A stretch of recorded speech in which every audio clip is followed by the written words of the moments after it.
मेरे लिहाज राना साहब, ये इलेक्शन डिले हुआ है क्योंकि इलेक्शन कमीशन के मुताबिक तो हो गया। अभी 14 दिसंबर को हल्का बंदियों की फाइनल लिस्ट आएगी, फिर उस पर एतराज़ात आपको पता ही आएंगे। ये सब इमरान खान को मजीद उनकी जमात को फारिग करने के लिए किया जा रहा है, या ये आपको लगता है कि नहीं ये होना था, ये जेन्युइन है, इसके पीछे कोई सियासत नहीं है? राना साहब, सब कुछ है जी, जेन्युइन भी है, सियासत भी है, फरागत भी है और रियाजत भी है। अब आप देखें कि पीपल्स पार्टी ने कितनी बड़ी रियाजत की है। अच्छा, 1 मिनट का काम था, ये कहते जी बिल्कुल नहीं जा रहे हम सीसीआई में, और दोनों चीफ मिनिस्टर्स बैठे हुए हैं और मैं उठ के जा रहा हूँ, मैं अपना डिसेंडिंग नोट दे रहा हूँ और हम मुश्तरका इजलास में चैलेंज करेंगे अगर आप कोई फैसला करेंगे। लेकिन मैं तो ये बात पहले से कह रहा था कि सारा पीपल्स पार्टी का जो गेम प्लान है वो सीसीआई की मीटिंग में ओपन हो जाएगा कि ये जो बातें कर रहे हैं मरदमशुमारी पे, ये ठीक है, दुरुस्त है, ये वहाँ जाके बात करें। ये एमक्यूएम और पीपल्स पार्टी का मादरत के साथ, कुंडी साहब के साथ, ये प्री प्लान गेम था। अच्छा, ऐसा ही गेम था जैसे ये पहले एक दफ़ा एमक्यूएम हुकूमत में थी और अपोजिशन में गई और इन्होंने केयर टेकर गवर्नमेंट बना ली। इसी तरह जैसे अब पीटीआई को उठाया, जीडीए को मिलाया और अपोजिशन लीडर बने और निगरान केयर टेकर बना लिया। इसी तरह ये खेल रहे थे मेरी नुक्ता नज़र से आपस में कि जी कराची की पॉपुलेशन लड़कैना की पॉपुलेशन, और दोनों ने जाके हंसी खुशी जाके वोट डाल दिए। एक ने पीएम को इख्तियार दे दिया, एक सीएम ने आके वोट डाल दिया। अब ये जो है ना कि जी 90 दिन में कराएं, ये 90 दिन वाले, कल ज़ियाउल हक साहब की बरसी थी, आपको पता है ना जी, जी, ये 90 दिन की क्या गर्दान है, मुझे नहीं समझ आ रही। और अच्छा केयर टेकर मुझे आईनी गर्दान है राना साहब, आईनी गर्दान है सर। एक मिनट, आइन शाइन को छोड़ दें, यहाँ आइन सुप्रीम कोर्ट भी तशरीह और पंचायती चला रही होती है। मैं तो बिल्कुल स्ट्रेट फॉरवर्ड बात करूंगा आपसे। वसीम सजाद कायम मकाम सदर थे, उन्होंने जस्टिस अजमल मियाँ को लगाया सुप्रीम कोर्ट का चीफ जस्टिस दिसंबर 97 में। केयर टेकर के पास उस वक्त तो ख्वाजा आसिम की भी वो नहीं आई थी, जर्मन नहीं आई, ठीक है। ये अंग्रेजी का दिया और पंजाबी का दा है, हम लगाई जाते हैं, मारे जाते हैं, गेम डाली जाते हैं। मुझे बताएं, स्ट्रेट फॉरवर्ड बात की खुर्रम दस्तगीर ने कि जनरल फैद आ रहे हैं आर्मी चीफ, लिहाजा हमने अदम एतमाद को कबूल किया, स्टेट का, उनके अलावा बाकी फिर बाद में आए। अब वो अचानक आए हैं कि जी 90 दिन में इलेक्शन होने। अब भाई कहाँ सो रहे थे? वो तो चीफ जो उनके अपने प्राइम मिनिस्टर थे, वो उनको 2 दफ़ा बताते रहे कि यार जाग जाओ, तुम लोगों के साथ बात कर रहे हो, मैं तुमसे बात कर रहा हूँ। ये मरदमशुमारी और ये सारी चीज़ें, मुझे बताएं, अब ये सारों ने ना एक पंचिंग बॉक्स बना लिया इलेक्शन कमीशन को। अच्छा, आपको पता है ये वही इलेक्शन कमीशन है जिसने जब ये इंतखाबी इस्लाहत हो रही थी, उनके सेक्रेटरी उमर हमीद ने जाके कहा कि आप जो इंतखाबी इस्लाहत कर रहे हैं ना, जैसे वो फिर वापस भी ली कुछ इस्लाहत, कुछ पसे पर्दा ली और सामने ली कि जी वो हल्का बंदियां जी आबादी की बुनियाद पे बनाएंगे। मतलब चित्राल में चंद हज़ार वाला एमएनए बनता है और पेशावर में बनता है चंद लाख पे, डीआई खान में इतने ही वोट ज़्यादा होते हैं। वापस जाना पड़ा। उन्होंने कहा हम आइन कानून में शफाफियत के ऊपर आप जो भी सलाह करेंगे, हमने पहले भी नहीं माननी थी और अब भी नहीं माननी। मतलब आपके नज़दीक सारी सियासी जमातें, बसद एहतराम मेरे तमाम सियासी दोस्तों के, ये सियासी बयानात की हद तक ये सब कुछ अपोजिशन भी है या इलेक्शन कमीशन को टारगेट किया जा रहा है। एक्चुअली प्रॉब्लम शायद सिवाय पीटीआई के किसी को भी नहीं होगा इलेक्शन डिले होने से।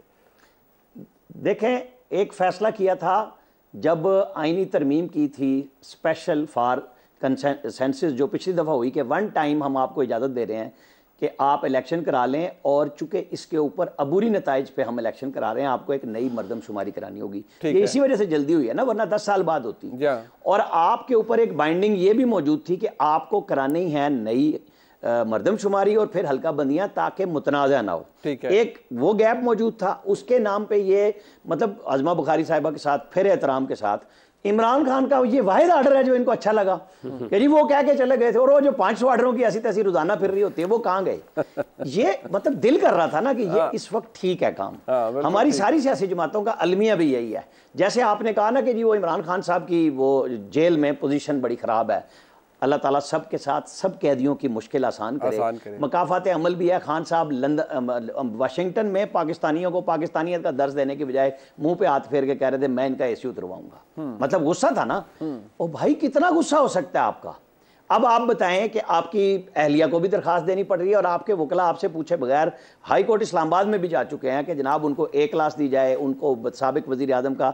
यही सब लोग पहले कहते थे कि शहबाज शरीफ हों, साद रफ़ीक हों, नवाज शरीफ हों, मरियम हों, इनका जो राइट बनता है एजुकेशन का या स्टेटस, मतलब आमिर इलियास राना साहब ने कम से कम डिलिमिटेशन के मामले पे तो सियासी जमातों के जो सियासी बयानात है उनकी तो ऐसी तैसी फेर दी है लेकिन जो इमरान खान साहब की अहलिया की दरख्वास्त है कि मेरे शौहर नामदार को बेटर क्लास दी जाए, उसमें एक अमल जो कि उन्होंने कहा कि वो मकाफात अमल का भी है जिक्र उसके अंदर, कि ये ऐसे ही है, what goes around comes around. तो ये राणा साहब वैसे जो आपने पिक्चर पेंट की है ना, ये डरावनी भी है कि जो आज साहिब इक़्तिदार हैं उनको भी सोचना चाहिए कि भाई वक्त बदल दे, तब्दील देर नहीं लगती। लेकिन शायद अब आज के वजीर आजम ने भी यही कह दिया। हाँ हाँ, निगरान वजीर आजम ने भी 9 मई के ऊपर आपको पता है, एक तो खिताब किया, फिर ट्वीट उन्होंने खुद अपना पर्सनल भी इसी पे किया है। जो वीडियो उन्होंने ट्वीट किया है 2-1 घंटे पहले, वो भी इसी पे किया कि किसी को नहीं छोड़ेंगे 9 मई वाले को। हाँ बिल्कुल। तो अपना शुएब शाहीन साहब किसी को नहीं छोड़ेंगे,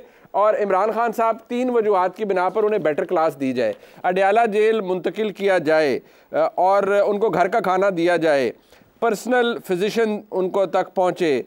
ये आपको याद पड़ता है अभी ये जिस बात का जिक्र आमिर इलियास राणा साहब कर रहे हैं कि जी वो इमरान खान साहब कहते थे कि भाई ये कौन सी बात है, घर के खाने आ रहे हैं और मैं जाके इनके ज़रा एसी तो उतरवाऊँ ना, मैं टीवी तो उतरवाऊँ। तो ये मकाफाते अमल है, इस बात को तो आप एग्री करेंगे, लीगल है नहीं है, वो बात की बहस है। देखें, पहली बात तो यह है कि उन्होंने जो एसी उतरवाने की बात की थी, मुझे बताएं नवाज शरीफ साहब का एसी उतर गया था क्या? उनको क्लास चेंज हो गई थी क्या? उनको घर के खाने नहीं आते थे? ये तो अज़मा बुखारी साहब बताइए। फिजिशियन नहीं मिलता था? मिलते थे ना जी। अच्छा और जी। क्या उनको उनके वकला से मिलने की इजाजत नहीं थी? अच्छा आज क्या पोजीशन है? कल हम जाते हैं हाई कोर्ट के आर्डर्स लेकर जाते हैं, जेल मैनुअल के मुताबिक हम जाकर कहते हैं, जेल सुपरिटेंडेंट को रिक्वेस्ट करते हैं, राइटिंग में दरख्वास्त देते हैं कि हम वकील हैं, 180 मुकदमात हैं, हमने उनसे इंस्ट्रक्शंस लेनी है, हमने वकालतनामा साइन कराए, हमें मिलने की इजाज़त दे दें। उन्होंने कहा नहीं मिलने देते, हाई कोर्ट का आर्डर है, ले जाएं आप हाई कोर्ट को जाकर बताएं, नहीं मिलने देते। 3 दफ़ा हमारी टेलीफोन पे भी बात हुई उनसे, हम 3 घंटे वहाँ खड़े रहे और मुस्तकिल इंतजार करते रहे। नहीं, जेल सुपरिटेंडेंट ये नहीं कहते कि क्यों नहीं मिले, मतलब वो कहते हैं बस नहीं, हमारा दिल नहीं कर रहा, नहीं मिलने देंगे आप। नहीं है, नहीं मिलने देते जी। अच्छा, हम नहीं मिलने देते। अच्छा। वो कहते हैं जी एक पहली दफा एक वकील मिलके गया था, वो सिर्फ आ जाए। हमने कहा जी वो तो नहीं मिलेगा। अच्छा। उन्होंने कहा जी अच्छा एक वकील का हुक्म हमें पहले मिला था, पुराना एक, तो उसकी हद तक आप कहते हो तो हम वो मिल सकता है। हम इंतजार करते रहे, 3 घंटे हमने नेगोशिएशंस की, उनसे एफर्ट्स की, कोशिश की। फिर उन्होंने एक वकील को जो पहले दिन का उनके पास नाम था, जो मिलने गए थे, उमैर न्याजी, मिलने गए, वापस आए तो पता चला FIR काट दी। क्या किया जी? ये आए, पुलिस वालों की वर्दियां फाड़ी और चले गए। 2 वकील गए थे निहत्ते, यानी वहाँ सैकड़ों की तादाद में पुलिस वाले खड़े हैं, उन्होंने उनको आने दिया, हम वर्दियां फाड़ के हमारे 2 वकील आ गए। खैर बहरहाल वो एक वकील मिलने में कामयाब हुआ।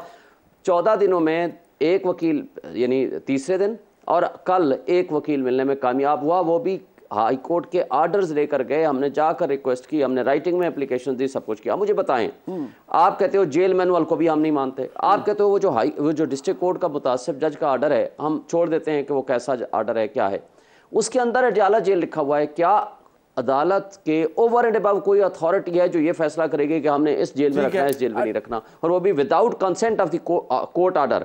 और डॉक्टर्स को भी आप कहते हो नहीं मिलने देना, आप कहते हो कि हमने कोई फैसिलिटी भी नहीं देना। ये इन्होंने कहा है कि डॉक्टरों को हमने नहीं मिलने देना, शुएब शाहीन साहब साफ सुथरा कमरा नहीं देना, जेल में डॉक्टर को नहीं मिलने देना, ये एक्सप्रेसली सुपरिटेंडेंट ने कह दिया कि भाई फारग हो जाए, कोई डॉक्टर नहीं मिलेगा। आपने कोशिश की है डॉक्टर? हमें तो देखें, हमने तो ज़ाहिर है हमें इजाजत देंगे भाई, हम वकील नहीं मिल सकते तो डॉक्टर जो हाई कोर्ट का हुक्म लेकर गए हैं, ठीक है, और हाई कोर्ट ने आर्डर्स किया हुआ है कि फ्रेंड्स, रिलेटिव्स और वकील जाकर के मिल सकते हैं, बट सर किसी कानून उन्होंने वाज़ेह इनकार कर दिया। कुछ जनाब आग तो है नहीं कि जिस वक्त मर्जी चले जाए, कोई किसी वक्त पे जाता होगा ना। नहीं, वो आर्डर मौजूद है, उसका वक्त मौजूद है, जनाब 8 बजे से लेकर 8 बजे से लेकर दोपहर के 3 बजे तक टाइम है, और हम कल 1 बजे पहुंच गए हैं। हमने उनको कहा जी हम मौजूद हैं, फिर 3 बजे जब टाइम खत्म होता है, 3 बजे उन्होंने अलाउ कर दिया एक बंदे को, और 3 से 4 बजे उन्होंने मिलने दिया। क्या बात है? 3 बजे तक टाइम है, लेकिन जब उनकी ख्वाहिश होती है उन्हें 3 से 4 बजे मिलने दिया। बेटर क्लास मिलनी चाहिए जी।